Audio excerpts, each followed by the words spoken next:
All right, good evening. Welcome to the Black Media Matter Studio and another episode of The Pop-Up. I am your host, Omari Salisbury, also known as The Big O.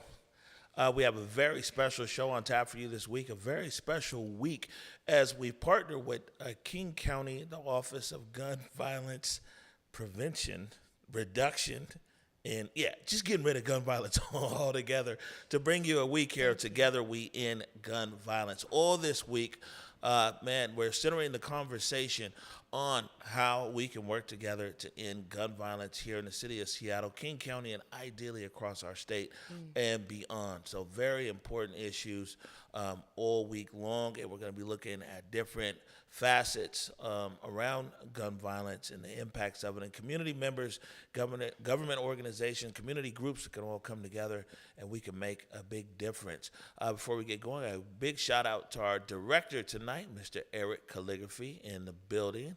We also got FA holding down some camera action over there.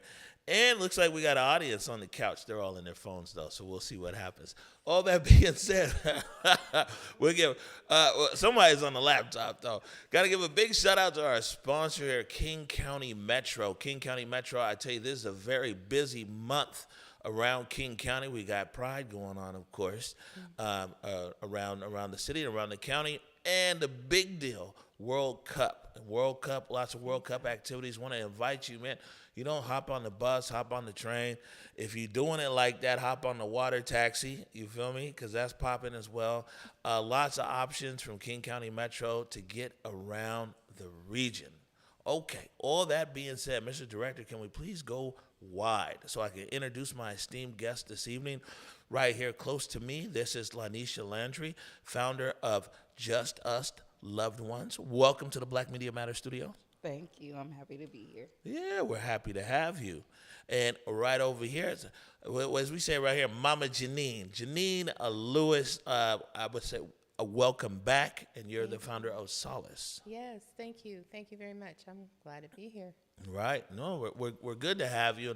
And I have to say this before we dive into the show, is that our two guests tonight are, they're unfortunately part of a sorority of sorrow. And we'll discuss that here this evening. Of course, Lonnisha, the mother of Xavier Landry, who was murdered 2 years ago at the age of 16 down in Auburn, Washington.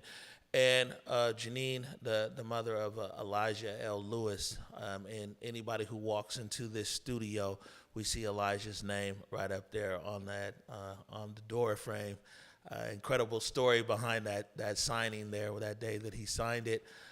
So big, at the time there wasn't that many signatures in here, and his signature was very much outsized. And I said to Elijah that day, I said, boy, ain't nobody going to judge you on how big your signature is. They going to judge you on your impact in this world. He said, Big O, don't worry about it. I'm here to make a big impact. Yeah. So, man, again, welcome to both of you guys here to the studio. Absolutely. All right. So the way the show works is the first part here, we do some news and headlines. People are really happy to tune back into Converge these days, whereas as we inch back into the news and information business, we've had a good time the last few years, man, just telling stories in a different kind of way. But, people want the direct impact of what's happening right now. So, what I'm saying, we're giving them what they want. Mr. Director, let's move over here into A1. This is familiar territory for us right now, huh? Well, yeah, whichever one you would say. I'd say actually A4. Wow, we're moving along here, huh? I didn't want to trip you up over there, huh? Okay, good stuff here. Uh, this is. Having fun, I'm, having I'm, fun. I'm just saying. All right, here we go. Headline is up. This is Rally in the theme of Seattle Pride, the Grand Marshal's life. In a special section article in the Seattle Times, writer Lisa Jaffe details how Rally, the official theme for the 2026 Seattle Pride celebrations, directly encapsulates the life, resilience, and grassroots advocacy of this year's Grand Marshal, Deontay Damper. Yeah, like we can stop and clap for that. Hey, 2 snaps up in a circle. Huh? Deontay, as you guys know, is the host of Converge Media's We Live in Color. The article highlights that the theme represents the dual nature of Pride as both a joyful celebration and a purposeful protest, urging the community to gather in collective action in solidarity during challenging social climate. All right, Deontay Damper is a Grand Marshal of Pride 2026. Both of you guys know Deontay. I'm going to start with you, Mama Jenine. Any thoughts? Yes, I'm so proud of him. He's been there with our family from day one. He's everywhere, and he deserves it, and I'm proud of him. I'm proud of him. Look at that. That's truly spoken like a mama. Mama Jenine, I mean it. I'm so Every proud word. of that boy. Absolutely. Lonnisha, any thoughts? When I think of Deontay, I think of a man that wears many hats. So Grand Marshal, long overdue. He should have been that because he really just helps all the mothers in the community. Yep. All right, good stuff. Well, big shout out to you, Deontay Damper. You know, Deontay had the whole company working hard today. 'Cause listen, you know, it's a night show, right? So all of us here on the pop-up, man, we go to bed at like 2 a.m., right? Okay. We had to get up early this morning because Deontay had not one but 2 flag-raising ceremonies. You know what I'm saying? Wow. Yeah, listen. He raised the flag over the county and the city all in one day. Okay, that's our guy. All right, here, moving on. More serious headline here. We're good to go. This is Seattle officials introduce a bill to help residents battle gun violence. I'm not sure if you guys heard about this, what's going on out there in Aurora. In this article in the Seattle Times, reporter Catalina Galton wrote that Seattle officials are drafting legislation to authorize the city's transportation director to close specific streets if recommended by the police chief to prevent gun violence and other crimes. Sponsored by Council Member Deborah Juarez, D5 Deborah, and supported by Council Member Eddie Lynn, the proposed ordinance revives a previous bill drafted by then-Mayor Bruce Harrell to establish a formal process for street closure. The legislative push follows an incident where desperate North Seattle residents near Aurora Avenue North took matters into their own hands, blocking 3 side streets with soil-filled steel planters following a recent spike in local shootings. While Councilmember Juarez noted that the new mechanism is necessary to prevent unapproved blockades from dangerously obstructing emergency vehicles like fire trucks and ambulances, Mayor Wilson has directed SDOT to replace the neighbors' makeshift barriers with temporary traffic calming measures. So basically, yeah, I mean, it's wild up there in Aurora. And this particular neighborhood, they said it's like the 95th shooting or instance of gunfire there over the last 2 years. And the neighbors were like, yo, man, we're good. And so they've taken it to their own hands, and they put these these blockades, basically these big planters there in the road, blocking the road.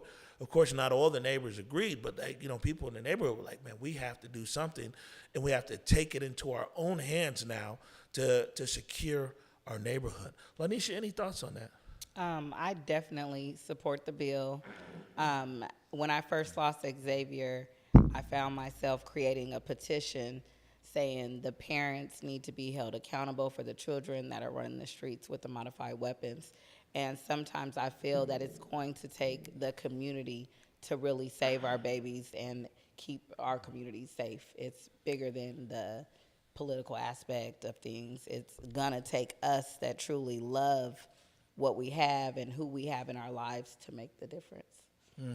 Mama Jenine, these neighbors have taken it into their own hands. Absolutely, and I'm right there with her, with what Lonnisha's saying, and I've been saying it, and that witnessing over the last 3 years with community events, with community gatherings, that when parents come together, it's a whole different feel. It's like power, and I believe that if we mobilize and activate together in these spaces, that it will speak. It speaks volumes. The unity, and it actually, because there's demographics of people out here that don't even realize that this is it's like pandemic. It's like a genocide. We're losing our whole generation of our babies. Our babies know each other. They're connected. The families are connected. So when we come together and we understand that, there's more power in just the statement. And when we come together, I think it speaks volumes. So I'm all for the bill, whatever means necessary, and I really mean that genuinely. Yeah, I think that at least the neighbors in Aurora, it's unfortunate what's happening there, but at least they're in a position to do something. Absolutely. You get what I'm saying? There's a lot of other neighborhoods and instances of violence here in our city where you can't even do anything to put your hands around it. And I think they're making a statement, kind of shaming the city, to be honest with you. It's like, man, we're gonna take this into our own hands. Mm-hmm. We're gonna do something, and hopefully, some ideas of what we as community members can do by the end of this week. We'll have more ideas of how we can take things to our own hands. It might not be a planter in Aurora, but it might be something else in the Central District or something else in the South End or something else in South King County.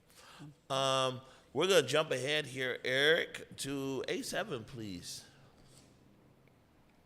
All right, good stuff. Okay, this is a column here. It says, Federal Way students build their futures by trying the trades. In a column for the South Seattle Emerald, Marcus Harrison Green, that's my brother. That's my birthday brother, by the way. We share the same birthday. Highlighted Federal Way High School's pre-apprenticeship program, an initiative founded in 2021 by alumnus and former state representative Jesse Johnson, the first brother to ever rock a big afro on the floor in Olympia in the state capitol, right? Jesse Johnson, to provide students with a viable career options in the construction trades. Through this hands-on elective, seniors like Devlin Cash, Hosea Piron, Kevin Ramsey, and Eduardo Campos. Look at this. Me's just dropping names in here. Shout outs on the pop-up. I ain't mad at it. Build job site readiness and create tangible structures such as tiny homes for Lehigh, the Low-Income Housing Institute.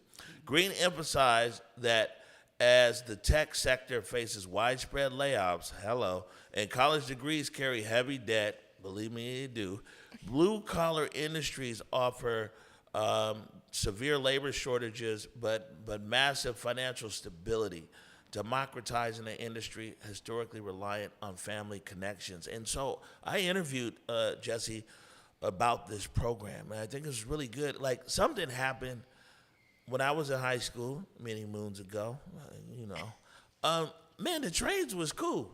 Yeah. It was like, I'm going to trade school. I'm going to learn this, learn that. And then it was like a shame game on the trades. Oh, well, man, you a plumber. You do construction. You do this and that. And, man, I think that so many young people have, they look past opportunities that are actually transformational and life-changing. Man.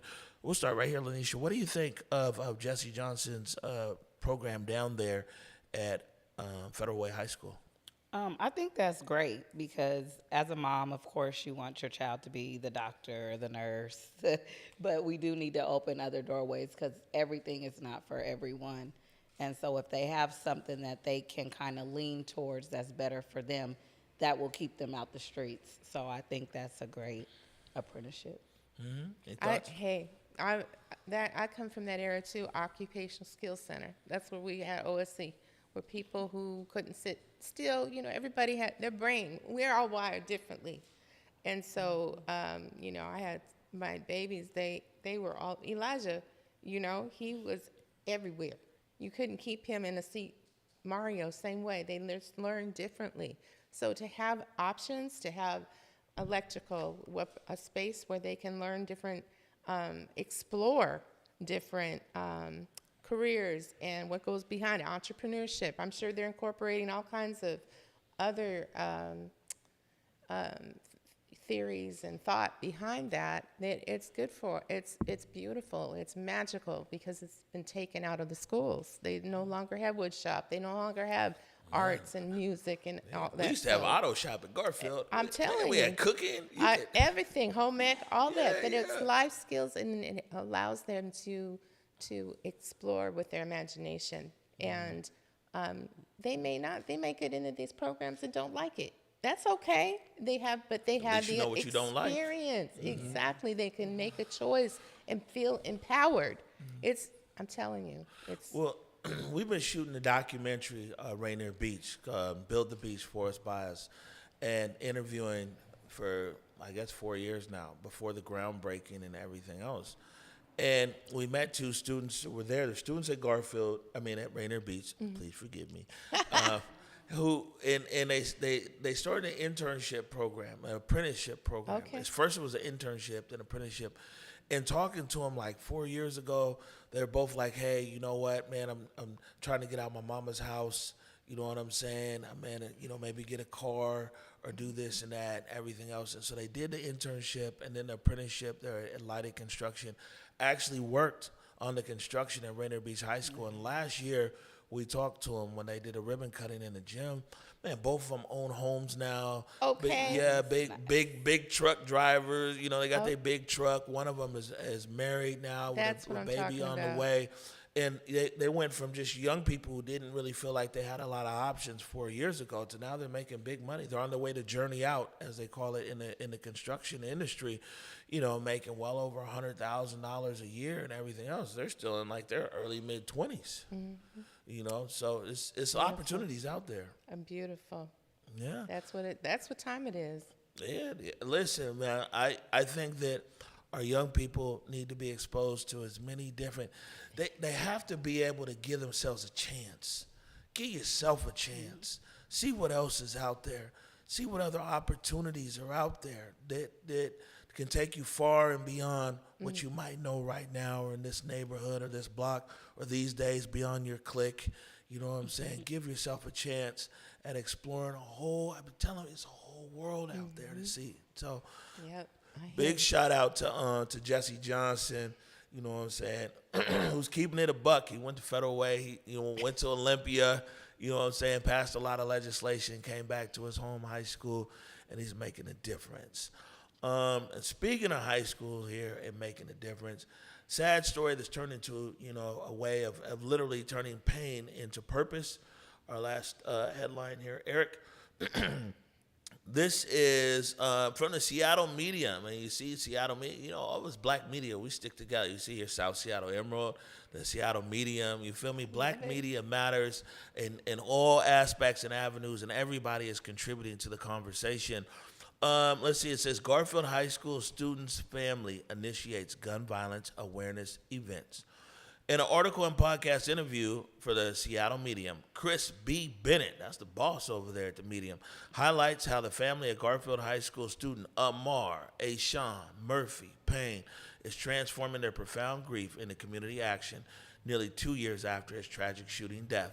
To honor Amar's legacy and raise official awareness surrounding gun violence, youth mental health, and community engagement, the family has initiated a series of meaningful events, including an official proclamation designating Amar Murphy Payne Day on June 2nd. That's tomorrow at 2 o'clock in the City Hall chambers. They're going to read the proclamation proclaiming that Amar, I think it's going to be June 6th, is going to be Amar Murphy Payne Day in the city of Seattle. They're having a community chalk and talk memorial at Garfield High School on June 4th. Last year, the students took it upon themselves and did a lot of beautiful artwork there on the campus in chalk, and now they're inviting the community this year to come out to campus and join that. And then, a gun violence awareness summit on June 5th. At the forefront of these initiatives is Amar's father, Aaron Murphy Payne. We had him in here last week. It was an incredible interview. Who established Amar's Heart Foundation to support grieving fathers and assist families as they navigate the devastating loss of a child. Both of you guys know that feeling, that sense of loss yourselves. But what do you think of Amar and Aaron and the family there taking the initiative? Man, they really pushing the line, you know what I'm saying, and making sure that not only is Amar not forgotten, but engaging community. I'll start with you. It's beautiful for the family, first and foremost. That's their story. That's their story that they're telling, right? This is their process. And their journey through the last couple of years. And I congratulate the family for the proclamation for the day, having a day for your son it's imperative. And then to have events to support in different ways, coming together, again, gathering with other, with community number one, but with other families that are experiencing the same thing. We can pull up and support when we can and participate.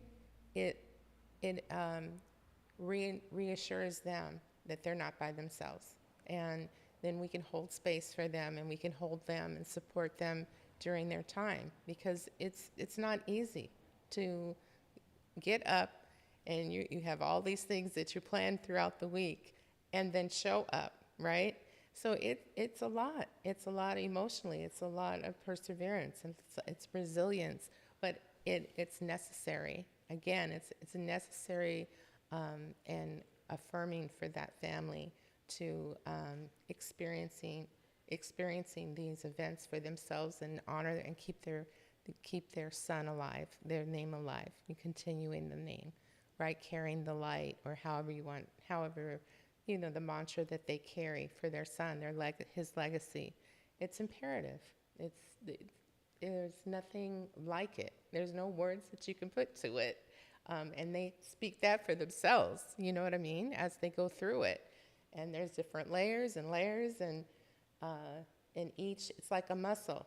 And you're fine-tuning all these muscles, and coming up with these ideas it's for not just for their family, but for other people going through the same thing, or families that are struggling on maybe a separate level, to be able to come into space with them and receive the support that they might need. You just don't know. So it's like a ripple effect, throwing that stone, that pebble in the water, and then it's like, what is that? It's just like an effect. You don't even see it. You know what I mean? Like, it's magical. It's magical. I just can't. I could talk about it for hours. So, yeah. Mm-hmm. Lonnisha, your thoughts? Man, these guys, they got a lot of events going on this week up there at Garfield. Yes, I am very, very proud of the Payne family. I have a deep connection with the Payne family. Amar was actually murdered on my birthday. I remember being in Tulum celebrating my birthday and seeing the videos and getting the calls, and I was thinking, oh my gosh, like, what do you mean somebody's been murdered at Garfield during lunch? Like, it was just all just crazy to me in the moment.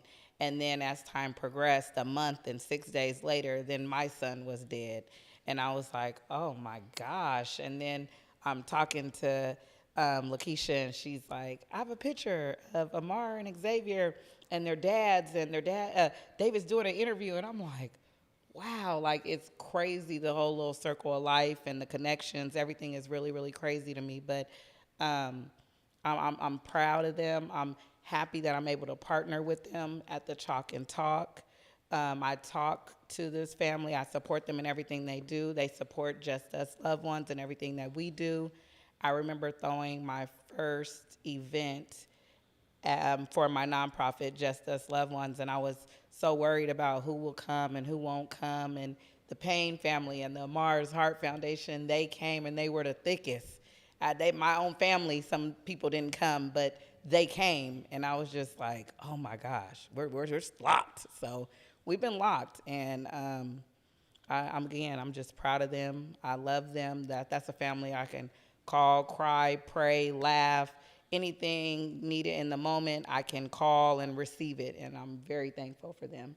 I'm thankful for Amar's life again, taking on my birthday. So it's something I'll never forget. As I celebrate my birthday, I also celebrate his anniversary. Regardless of where I am, I will continue to make sure I say his name, as well as my sons and as well as Elijah's, and I say Connor's. And there's so many kids that I try to name as I just think about what we've all been impacted and what makes us our own little family outside of blood. Yep. You know, you said something really impactful right there. Is that unfortunately, you could go on for a while naming names of so many, and mostly young people. You know, just taken far too soon, and like I said, it's a sorority or a fraternity or a group that no one wants to be a member of, and you know, can only imagine the level of courage and strength, vulnerability, and all of those things that I mean just are part of you now, and but most importantly, the determination that you move with, to be like, yeah, not forgotten. And matter of fact, not only not forgotten, we finna change some things. Absolutely. Yeah, Absolutely. that's pretty dope. We're gonna take our first commercial break here, and when we come back, we're gonna learn a little bit more about Elijah L. Lewis and Xavier Landry. You're watching The Pop-Up. Black women in Washington face more than twice the risk of syphilis in 2024, but cases are falling as we learn the facts and look out for ourselves. Yet 1 in 10 pregnant cases were among Black women, but more than half of potential congenital cases were prevented with early care. Early testing makes a difference. Get tested and protect yourself. Protect your child. Protect the community.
Hey, what's up, everybody? JD here. I'm tapping in to make sure you go to JuneteenthWA.com to find out everything that's going on and stay up to date on all the stuff that we'll be having at Juneteenth this year. The event, we are moving to the beautiful Hobb Field and Parking Lot A down over there. Make sure you go to the website to hear about everything. We're having a car show this year. We're doing the Taste of Juneteenth this year. And on the main stage, we are bringing Erica Campbell, Crystal Aiken, and Life Jennings, and we have some great local acts that you may have heard of, maybe you haven't, but you will hear about them on Juneteenth. So make sure you go to the website to learn everything you need to know about the event. Also, you can RSVP on the event if you want to be a vendor, if you want to be a sponsor, if you want to be a food truck. All that is on the website, JuneteenthWA.com. If you want to sign up for the car show, JuneteenthWA.com. We'll see you here. Peace.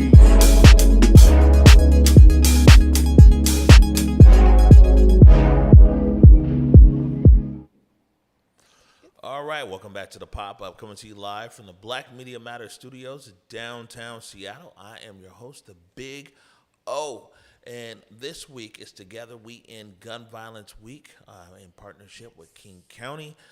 Very happy to join hands with the county again this year. And continue to amplify, not only amplify, amplification, of course, is important. That's our role in this as media. But, man, continue to see how we can also join hands with community in finding solutions. And we're joined here today by Jenine Lewis, Mama Jenine, mother of Elijah L. Lewis, and Lonnisha Landry, mother of Xavier Landry. And we're going to talk a little bit, actually, this section right here is what are you guys up to now? But to be able to set the scene for that, then of course we have to talk about how you got here. And we'll start with you first, Mama Jenine, and we'll let you definitely jump in with your own words as well. But like at Converge, we had a long relationship with Elijah L. Lewis. Matter of fact, early on in the Morning Update show in March 2020, it was the first time I encountered Elijah Lewis. He had a cleaning business, came to clean the studio and everything else, and over the years made so many appearances, not only the Morning Update show, but the Day with Trey and some of everything else. And of course, we're also impacted here with his passing, but we did have a blessing of having such a rich video archive of Elijah L. Lewis. Last year, Solace, which we'll hear much more about, Mama Janine's organization, partnered with Nurturing Roots out in South Seattle and Rainier Beach. And it was a real special occasion. And actually, I think this video speaks it best. Nurturing Roots is a huge part of the ecosystem. When I think about the ecosystem, I think about the pillars, right? I think about how we have different pillars within our community that our community needs, right? And agriculture and farming is one of them. I think Nurturing Roots is one of the leading organizations within the agriculture and farming pillar in our community. We are down here at the farm with Naima and Nurturing Roots, and we're volunteering and helping her, the event that she hosted for Elijah, my son, who passed away in 2023, April 1st of 2023 from gun violence. So Solace is here as well, members of Solace, to commemorate or celebrate the transitioning of my son in positive, constructive ways, bringing us together. I know that my son would enjoy and be blessed by it. We are at the Rainier Beach Urban Farm and Wetlands, located on Cloverdale in South Seattle. Here at the wetlands, it's all for community. So there's events year-round, there's growing in greenhouses like this. It helps a lot of the farmers and local producers start their crops early. It helps us get a head start. There's free foraging here year-round. You can come with your families for free and grab things as they are growing. There's education. Seattle Tilth offers so many opportunities down at this space. And for us, Nurturing Roots, as y'all know, we lost our space. So being able to come here, bring our workshop groups, we bring groups like today in remembrance, your legacy. And we just bring activities down to this space to help elevate agriculture for communities of color. It's important to me to continue to keep his name alive. Yes, the legacy is always the center or the driven piece of it, but at the same time to bring people who also are experiencing loss and might be isolated in their homes or can't get past certain elements of their grief. Today is all about Solace and the collab with Nurturing Roots. It's all about honoring the spirit of Elijah and doing the things that he cared about, the things that he emphasized, which is kind of getting back to the ground, getting back to the full wholeness of being.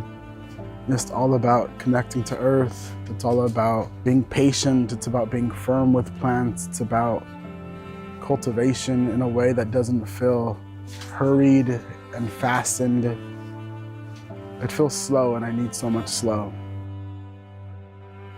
Solace really was Mama Janine's initiative to keep the spirit of Elijah and those like him who have been both impacted by gun violence and affected by gun violence, but also processing life's hardships, grief, heaviness, and we all know grief comes in many forms.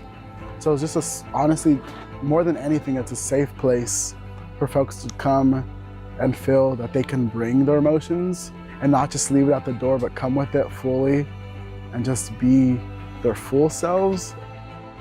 Today, we are showing love to my brother, Elijah, but we are also giving new life. A lot of times in community, we have to deal with tragedy, but we don't often get to deal with the new life experiences. So I thought this will be fantastic. Elijah stewarded the farm for many years, so being able to give back in a way that encourages us to think about that time that we spent with him. So yeah, a lot of times we look at plants and we don't know the true value. And so occasionally, you know, your plant will grow and it'll be overgrown in a pot. We call that being root bound. And so today we wanted to release those plants, give them more room to grow, give them more room to express their genius. I think that is something that Elijah did for us. So, you know, being able to give them a new pot, give them a new home, give them a new start. Elijah would come on volunteer days when we were pulling boulders out of the ground, you know, when there wasn't even any food to harvest, you know, sometimes he would just come to show up and support us. Everybody knows Elijah would show up. And, you know, I just want to continue to show up in the same way that he would.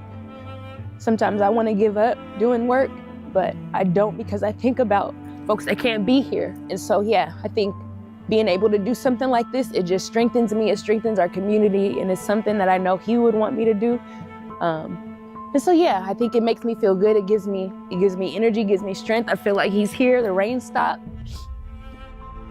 He meant a lot of things to different people. Even at the performance, there's people that didn't even meet him. For me, it was about the love for humanity, the love for community, and reconciling, bringing people of all different backgrounds from North End, South End, you know, to come together and get things done, whatever those intentions are, whatever the intention is. It was powerful. It was powerful. I think that spirit continues to affect in all the ways we organize, but I also hope this space and this weekend brings awareness to the full totality of what Elijah was. Long live Elijah.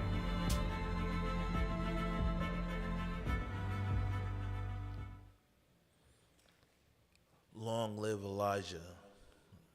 It's honored. And that segment right there actually shot by me and Eric Calligraphy and edited by Emilio Dominguez. And by far, that this story right here ranks up in one of our best works that we've done.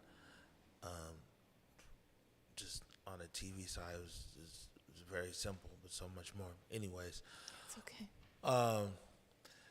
Yeah, we're talking about this segment right here is what are you up to now? And we have quite a catalog of Elijah footage, as you know, but we selected this one here because this is one of the first ones that actually mentions his Solace and everything else. And so that being the case, kind of pivoting off the video, and whatever you want to say about Elijah, that of course, you know, whatever you want to say that to let our audience know about your son and who he was, then also what are you up to now? Yeah, it's a day by day thing for me personally. As far as Elijah Lewis, I think he spoke for himself. His life and the impact, his short life that he lived, he made an impact. And to me, I always say the same thing. He's my son, right? But the impact, the significance that he made, and the light, that he had, his laugh, he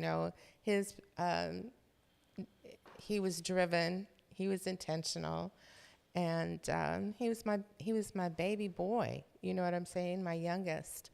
So, you had dreams and you had plans, as a mom, right? And that was cut short, but he lives on through different people because he poured into so many people.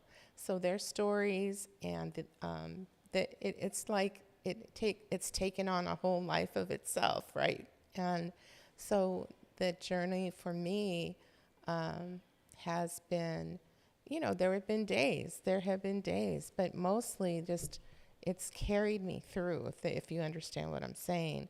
Solace was it was organic. It came from his proclamation for November 4th of 2023. And people asked me, well, let's do it, and, like collectively decided to do it on his birthday. And then Gurmai came and read the proclamation, and I called it Solace Trek, because there was so much noise in the community. There was noise within myself. There was noise in my family. And I need that word just like rang through my, through my spirit with solace. And so we met that first November, that 2023. And then it was, once we got out there, we were just talking about this earlier, getting out in the nature and walking out and reflecting one for another and sharing our own stories, everybody who came and sharing. That's powerful. It was magical too. And then it was just like walking around in nature together and being able to absorb. It de-escalates you, right? It grounds you. We have like grounding. And we also have like, we breathe, just kind of just center us as well as ground us. And then we take this walk together, and then, we've gotten to, we gather, and then we've gotten to know each other, and their community has been built, and lives have been changed in the last 3 years, significant change for many of us. And then that's been kind of a purpose for myself. Do you understand me? And then as time went on, topics, events, people would ask me, hey, there's this bill, and I had a chance to go down and speak, down at the legislature, about a bill, the 3D printing gun bill. So it's just, and now we're talking about different ways we can collaborate and show up for each other for each other. And some even personal, like some of his businesses I've been able to carry on. And so, just pouring into youth, having cohorts and teaching them life skills and teaching them about generational wealth, all the things that my son was passionate about. And then also taking personal classes to be able to add to Solace. Yoga, bringing mindfulness and, some more layers, and maybe sharing those things with people, and also tending to people's milestones in their life, their personal milestones in creative ways. And then the Solace team having their own gifts and superpowers that they bring, to the reflections. They're having a chance to share personally too, and then, having us do different like healing circles or art and art therapy type of activities we're going to do this weekend. Just kind of capturing the moment personally, right? So it's like a collective. It's been a movement, and it's like a safe place to come. It is. I love Jared said it's a initiative, right? It means something different for each person, and that's what I love about like with Elijah's life. Elijah meant different things to different people. So Solace is defined by each personal experience. People who roll through, it's incredible. So that's what I would like to share, and then just personally. It's self-care. It's been a method of self-care for me, and keep me sane and centered this whole time, and helping being able to pour in other people. So kind of continuing the things that he was passionate about. Yes, legacy is always there. Keeping his name alive, that's another thing that is important too.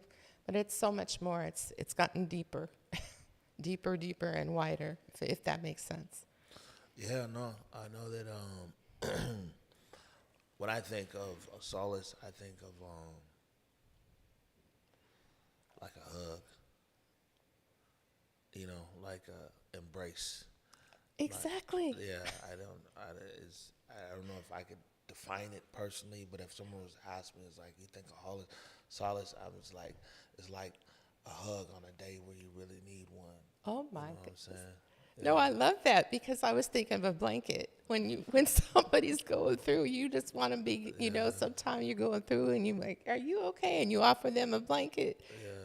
Yeah. Anyway, that's what I was thinking, but I was like, that is really corny, Jenine. So, but I love that. No, for real. Not to take away what you said. I love that. Yeah, no, we tuned in here. You Okay. know what I'm saying? Okay. We're just vibing. Yeah, we tuned in. Now, Lonnisha, unfortunately, our cameras weren't able to capture Xavier, in the depth that we had here with Lonnisha Lewis, and so we don't have a video presentation. But what that also means, though, is that it's not defined to a screen for you to tell us about Xavier and tell us about your son, and then also tell us about Just Us Loved Ones. Yes. So, rest in peace, Elijah Lewis. I want to start there.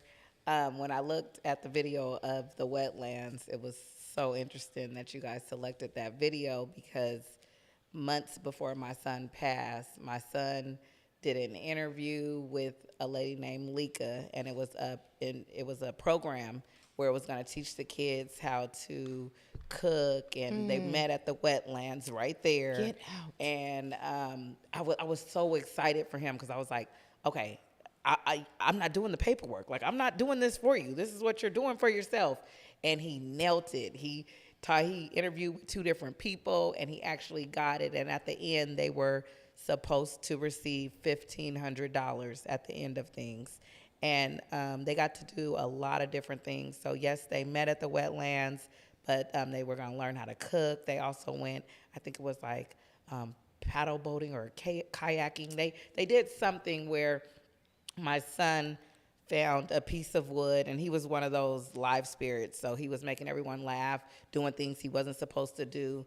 Matter of fact, the day he got murdered, Lika had called me and she said, hey, Xavier is more interested in being like the clown, like get him back on track. I'm like, I got you, because her son went to a daycare with my son, so we knew each other from that realm of things. But at the time of him going through the interview process, we didn't even connect the dots.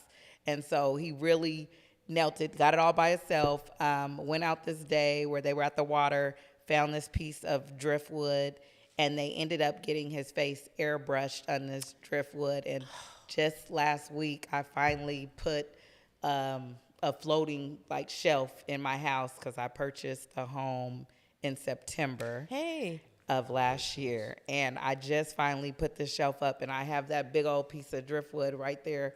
And so it was just funny that wood came from somewhere around there. And he actually was there. He probably seen your son's name somewhere, wrote there, or heard a story of him. So that's interesting. But when I think of my son, I just think of love. When I got the news of my son being murdered, because the detectives knocked on my door and told me the next morning after my son was murdered, my first thoughts when they said Xavier Landry has been involved in a homicide, I thought he was someone that was passed a gun and may have done things due to different crowds he may have hung around. But then they said he was a victim, so it instantly changed. Everything in me shattered. I was already it was already a blow when I heard homicide, but when I heard he was a victim, it really just crushed me. And I was in I hate to say dark space, but every time I tell the story, those are the words that come. But I was just in a tunnel, and I lost vision of everything going on around me, including my 3 living children. I just was so focused on becoming a detective and investigator. I just everything you could think of. I wanted not only my son's murder solved, but I wanted to know the reason behind why this happened and where are these people's parents? Like, well, why would they let them leave the house with a gun? Like, I had so many questions and so many things running through my head, I couldn't even sleep. And so I found myself talking to my doctor, telling her things, confiding in her for different things. And then I kept praying. And as I prayed and prayed, it came to me that it's just us loved ones that are left here to figure out how to proceed through life. And so as that just kept sticking and sticking, I'm like, okay, just us loved ones. Yes, it's just us. And I want justice. I really, really do. So this is it. This is it. Now, what do I do with this? So I continued to pray, and God said, remember you in that time. And I told you I am close to the brokenhearted. You have to be there for the other mothers. So Just Us Loved Ones is a nonprofit organization that is set up to provide therapeutic services to the siblings of murdered victims. So far, I have partnered with Pottery Northwest, and I have hosted 2 events there. I was able to do a toy giveaway and a dinner. Miss Jenine was able to come, and it was me and another mother, Miss Zelina, that has lost her son, Prince Daryl, DJ. Yes. And so we partnered together, and we started off just with a whole bunch of ideas, what we want to do and how we want to do it, and it all came together beautifully that day. And so I was very excited about that. And so now I just have made it my business to reach out. I don't care where you're at. If you're in Pierce County, King County, it doesn't matter to me, but I find a way to send a kind message and just literally make sure I get words to the mother of the child that has lost their life. So just on the 15th, I lost my little cousin, and it wasn't due to gun violence. He just passed away. However, a mother also lost her son due to gun violence, Braylon. And so I was able to send her some kind words, and she accepted my friend request. And so a part of Just Us Loved Ones, I started an initiative called Sacred Embrace. So when you said a hug, that kind of Wow. entangled embrace in there. And I was like, Okay. wow. But Sacred Embrace is an initiative that I started under Just Us Loved Ones that will reach out to the family within 72 hours. And whether it's just sending a meal or kind words, I make sure that I do something just to say that you're not alone in that moment. And last week, I was also blessed to be able to connect with Miss Zelina again and Miss Shalisa that lost her son as well. And we were in Pierce County. We accepted the first proclamation for Gun Violence Awareness Month, as that has never happened in Pierce County before. And so we were there, and we got to speak and get the proclamations. And even though I haven't received one for my son yet, I am still standing in the gap and standing behind and rallying behind those that are receiving those for their children. And again, so I am very proud of the Payne family, because tomorrow's their day. Yeah. Man, again, it's like for us here at Converge, you know, I just want to say this, right? It's like sometime this year we're moving out of this studio, right? And so probably near the end of the year, we're relocating. And sometimes it's like, yeah, hey, we can't wait to get out of here, you know what I'm saying? It's something new. And then, you know, we come across so many names that are on this wall of young people who walked amongst us who are no longer here, you know what I'm saying? And now their loved ones have come here to this studio, and this space is such a, like, it ends up being such a sacred space in sadness and in memoriam. And I don't know, I hear you guys' stories. Lonnisha, this is my first time Mama Jenine, we've been on this journey together. Absolutely, from day one. Yeah, You've been there since day one. For a while. But I just want to acknowledge both of you and the sincerity. And, I think it takes a certain level of strength, not only just to come here, but to just be present in community, because I also know quite a few people who've gone through that experience, and they just ain't been able to bounce back, and they've found their comfort in substance abuse. They found their comfort in self-destructive behavior. They found, you see what I'm saying? So I just really want to acknowledge that it's like it takes a certain level of just strength, just, man, to continue. And not only continue for yourself, but then to put community on your back, you know what I'm saying? And be like, I got you. And so, if nobody told y'all how proud they were of you today, both of you, that it's like, I just want to tell you that, on behalf of myself and Converge Media and what we do here, because we understand that it's not easy for you. So. Thank you. Thank you. Thank you.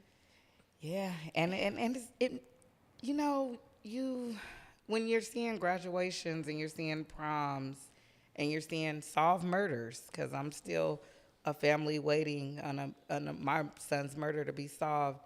It doesn't set me back, because I'm so supportive in what's going on, and I'm so happy that cases are finally getting solved and it's not taking years and years and years. And I'm happy that the babies are going to prom, and I'm happy that they're graduating. But it also just is another reminder that my child is forever 16. Yeah. And it hurts. But I keep going.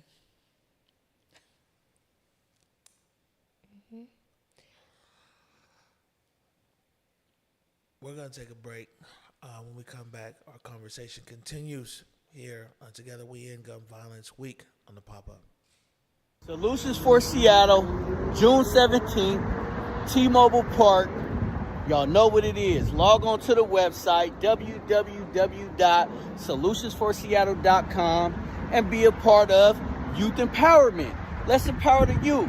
This is a call to action, a ticket challenge. I need everybody to tap in.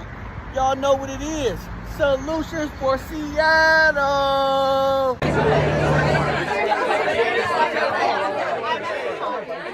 Ole, ole, ole, ole. Ole, ole.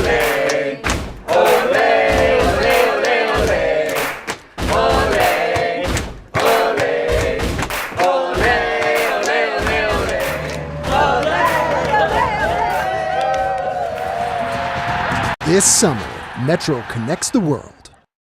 Now's your chance to join the Days to Come Reading Challenge to ignite the civic imagination needed for racial repair in Washington state. Read, discuss, and take action until Juneteenth to bring Dr. King's vision of a truly just society to life. Visit saarcpnw.org for more information.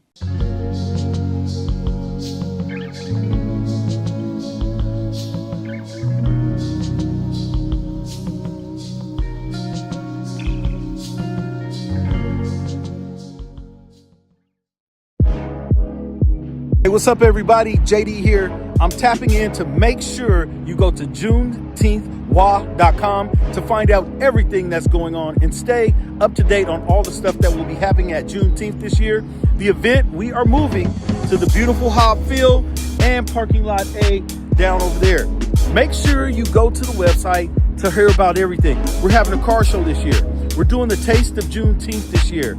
And on the main stage, we are bringing Erica Campbell, Crystal Aiken, and Life Jennings, and we have some great local acts that you may have heard of, maybe you haven't, but you will hear about them on Juneteenth. So make sure you go to the website to learn everything you need to know about the event. Also, you can RSVP on the event if you want to be a vendor, if you want to be a sponsor, if you want to be a food truck. All that is on the website, JuneteenthWA.com. If you want to sign up for the car show, JuneteenthWA.com. We'll see you here. Peace.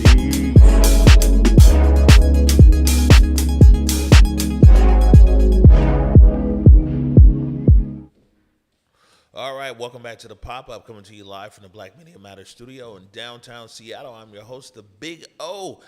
Man, this is Together We End Gun Violence Week. And you know these guys got a long name, but if I don't get the whole name out at least once this episode, somebody over there going to be giving me the funny look. So, in partnership with, see, the easy way I was to say King County, right? But in partnership with King County Regional Office of Gun Violence Prevention. As a matter of fact, let me read that again and let's give them a hand. King County Regional Office of Gun Violence Prevention. Hey. That's what I'm talking about. Hey, man, doing the department with the long name doing great work. It's real doing that and doing really tough work as well out here, that office. So we appreciate them and their support and putting this week together for this very important discussion. Now, here, I just wanted to our question is reflecting on your healing journey, and it's two-part, and what personal moments of hope have inspired your healing journey, and what should we remember most about your sons? We'll start with you, Mama Jenine. Oh my goodness. What I think I just said it. The confirmations that I get when I'm thinking about how to move forward in a situation. It could be personal or business, or it could be community, and that when things align, I'll be talking to someone, or there'll be someone who I'll meet somebody, and we'll have a connection, or I'll get chills. And I'll know right then and there, it's either like, I know I'm aligned and I'm where I should be, right where I'm supposed to be at. And then as far as what to remember about my son, were the things that he was passionate about to continue and carry on. There were so many ideas that he had, and people were going to work with him and partner with him and do so many things. I've always said, just continue to doing that, whatever that was. And it usually was their passion, right? And so he would encourage. So he'd encourage or a builder, again, his light and his love for people and his smile, his laughter, his legacy, of course. But those are the things. His love for family, his grandbaby, or not his grandbabies, his niece and nephew. But his friends and family were, like rock. It was first and foremost. So, yeah. All right. And Lonnisha, what personal moments of hope have inspired your healing journey, and what should we remember the most about Xavier? Yes. So my personal things of hope would be the proclamation that I was able to attend last week. And also just seeing cases being solved, that gives me hope. That helps me to keep going. And as far as my son goes, my son was love. Like, that's just one thing I've just always said. He was love. I got to feel the love at his funeral. I feel the love when random people just inbox me and they say, oh my gosh, you're so strong, and thank you for just being there to support other families. Thank you for supporting me. And I'm like, it just feels natural. Like, I know it's his love because it just comes so natural when I can't find the words, or I can't find the strength. I just simply want to lay in the bed. He's like, no, Mom, get up and show out. And I get up and I get dressed, and it's always something somebody likes. It's like I can think, oh my gosh, I'm just going to throw this on today. And somebody will say, I really like that. And I'm like, okay, it clearly must be the inner light, because I literally just rolled out of bed almost. But I know that my son was love. I know that he is shining his love and his light every day on my life and through me. I'm able to still smile. A lot of people and a lot of mothers, fathers, siblings I've seen lose their smile on this journey, and my smile has stayed the same. I have continued to find ways to provide self-care. Yes. even when I feel like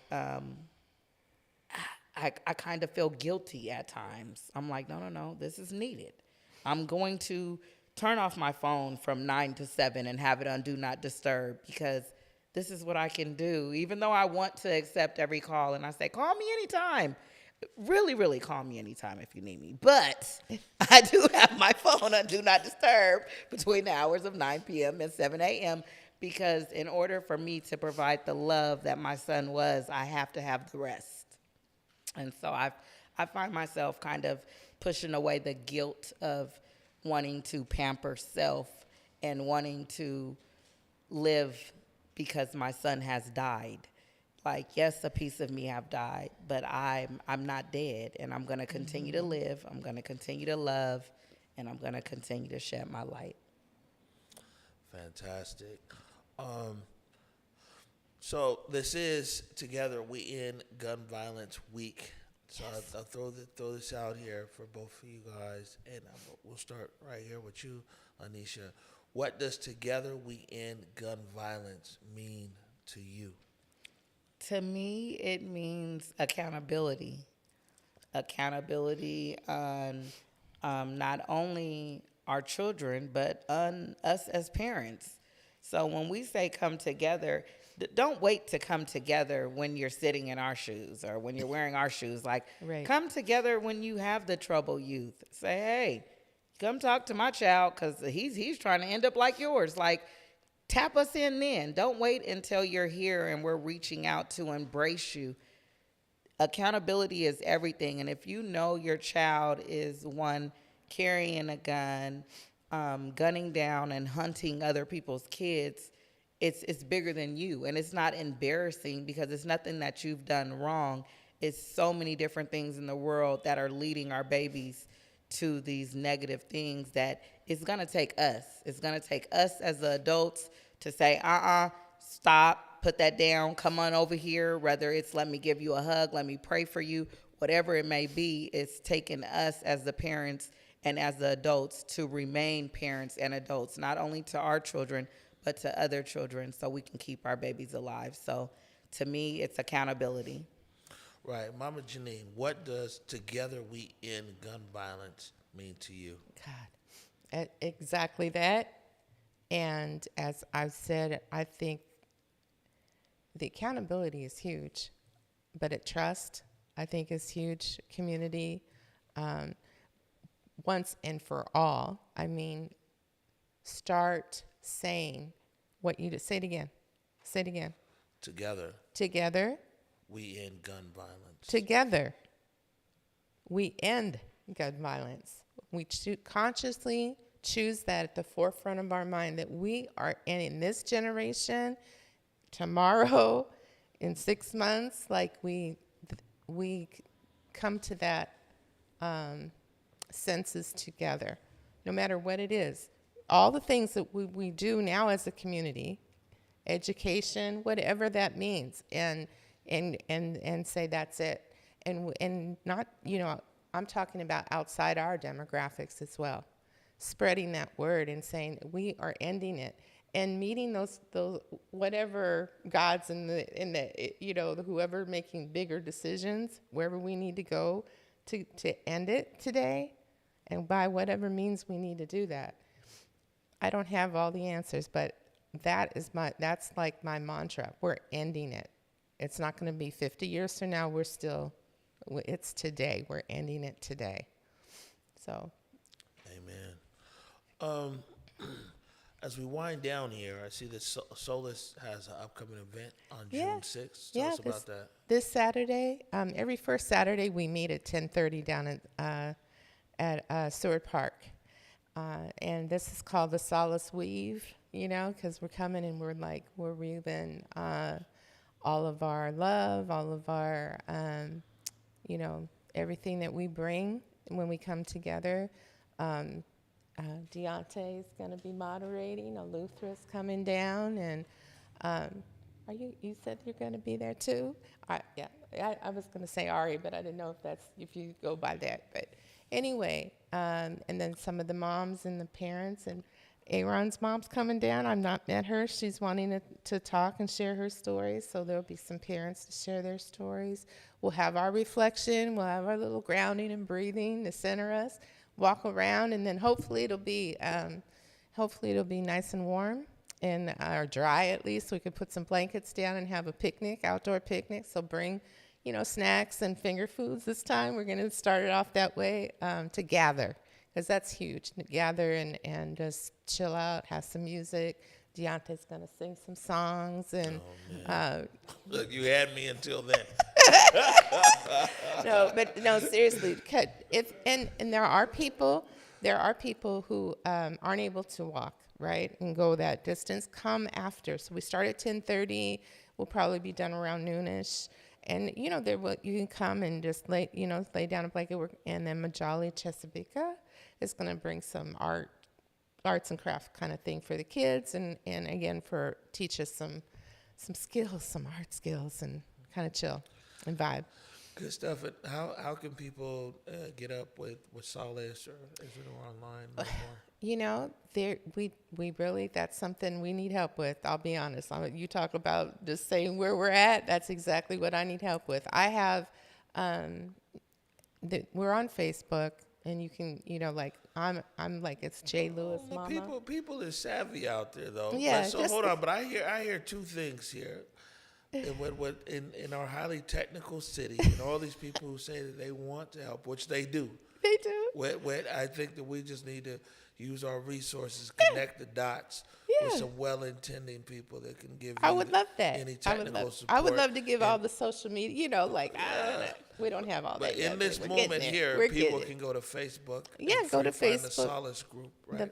Solace and Jenine Lewis, BergLewis. Okay. But you can get a hold of Deontay. Look, well, see, everybody knows how to do that. Yeah, get a hold of Deontay and Amari. Annie the Grand Martin list said, do we know how to find Deontay? No, but we do. That's coming. Okay. That is all coming. Good stuff. Yeah. And now, Lonnisha, is there any upcoming events that you want to make us aware of, and also how people can reach you? Not between the hours of 9 p.m. and 7 a.m., though. My office hours are 9 to 5. Had to see the movie. Is there anything you want to put on the viewers' radar, and also how can people reach you? Yes. So the Chalk to Talk on June 4th at Garfield. I will be there. Justice Loved Ones will be there. Also, we will also be at the Hoops to Heal. That is June 19th or 21st, sorry. June 21st, Hoops to Heal. We will be there as well. And you can always find us on Facebook, Just Us Loved Ones. You can also follow me. I am Nisha Duchess on Facebook. That is NISHA and then space DUTCHESS. But I do post a lot. I am really active on Facebook, so Facebook would be the best. And I am also looking for a web designer. So Justice Loved Ones, NISA.org. So any web designers out there that can help me out, let's get it going. There we go. As we sit here with our partners, the government, the King County Regional Office of Gun Violence Prevention, maybe we can use some resource web over there and see how we can because all these things matter, all these things count, resources count, and something that isn't really talked about a lot is that hurt people. And when you have organizations here that are able to help people deal with their trauma and loss, that also helps to bring down the rate of what might happen in retaliation and some everything else. And so it isn't just that, hey, this is your group, and you know what I'm saying, we're helping moms over here, and we're helping people who are dealing with grief. Hey, man, hurt people. And that there's a level of importance to your work. I've been very serious there's a level of importance to your work, because right now there's so many people who have suffered these losses and multiple losses. These ripples of trauma have rippled Yes. over them several times in their life Yes. and everything else, and they on the verge and they're on the edge. And you being able to just come and give somebody a hug or some kind words or something, because there might be another family member who's like, man, we got the strap, we finna go ride. You Yes. see what I'm saying? Yes. That's real life. You know what I'm saying? When someone's dealing with immense grief, someone's gonna feel my pain today. You know what I'm saying? Absolutely. And so, in being able to tap in, these are very important work that you guys are doing. And our viewers should understand, this isn't just, oh, it's a passion project because I lost a loved one and I want people to remember him. Yes, that's what it's rooted out of, but this is a very serious business that both of you guys are doing here. And I would invite our viewers to be supportive, and also our county partners over here to continue to be supportive in our city of Seattle as well. Yep. Yeah, because that's a part of this that gets very little attention, of how organizations like y'all calm the victims down, the victims' families down. You know what I'm saying? I've seen the change. I've seen people can't even come out their house, and then their life totally changed just by participating in these different spaces. Yeah. Their total lives changed, especially the young people. Well, hats off, literally. Get it off my big head here. Hats off to both of you guys. You know what I'm saying? For the very important work that you're doing. And, you know, I know my buddy Aaron has kind of coined it because it works great with his name. But, you know, you're turning your pain into purpose for sure, 100%. And I'm thankful for you. Thank you. Thank you. We're thankful for you. Thankful for being here. Yeah. Yes. And so one other thing before we get out of here, we're going to be talking about this all week. This is a big deal, you know, because we're trying to get these guns off the streets by all means necessary. And so this is our last slide here, Eric, the King County Regional Office of Gun Violence Prevention. Now, I love that. It's a long name. It helps my brain memory. Their fifth annual, or sixth annual, it's the sixth now, huh? Sixth annual National Gun Violence Awareness Day Gun Lockbox Giveaway is happening this Friday, June 5th. And sometimes people laugh away. People sometimes say, man, you know, it's a Glock box. You know, that's what they do. You'd be surprised how many, talk to Chief Barnes, how many of these guns are stolen guns. Yes. Someone didn't secure their gun. Or somebody, and please, stop leaving your gun in your car. The police chief would tell you so many guns are stolen to people's car. They left a gun in there and everything else. And it's all like, oh, it's just a lockbox until you that parent.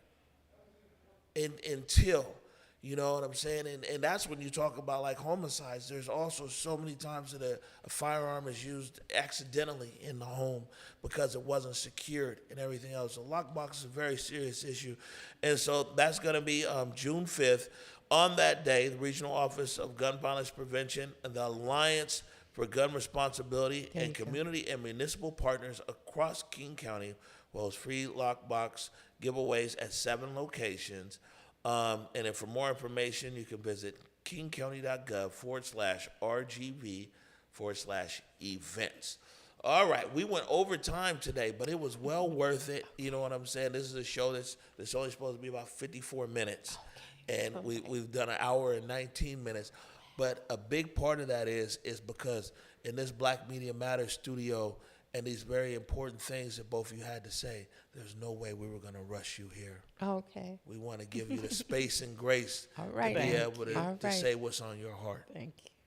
And I want to say thank you to both of you for joining us on the pop-up this evening. Absolutely. you. Thank you. Yep, and we'll continue to be very supportive. You will find me at the Chalk and Talk on the 4th. I don't know if I can make it this month, Okay. but man, you'll find me out there. You know what sold me is what you talked about, finger foods and picnic Yep. and everything else. If somebody want to bring a hibachi and do the dogs and, you know, the hamburgers. Listen, up there. And if All you have right. some candy and some junk food, Mr. Eric will be there too. Okay. All right, so before we get out of here, a rundown for tomorrow. Tomorrow, a very impactful episode. I don't know if we have an overlay for it, but I'm pretty certain here on the guest. Man, it is The Office. Hey, it's our homies from the county will be here. Aluthra Lish will be in the building. Deontay Damper will be here. And Ariana, what's your last name, Ariana? Yeah, Donna. Yeah, I didn't want to mess it up. I thought I was going to ask first. Ariana, basically, this is the squad. And, let me read. They send all these government descriptions over here. This is that office. And this is the office that, man, these guys do a lot. And they're definitely not in it for the credit or the recognition. And as we know around this space, that's a whole nother conversation. But these guys, as we like to say, are really, really doing the work. They put up with me, which is already hard to do, but they're really impactful. So really looking forward to a great conversation. Are you hosting tomorrow, Deontay? Oh, yeah, you just sleeping?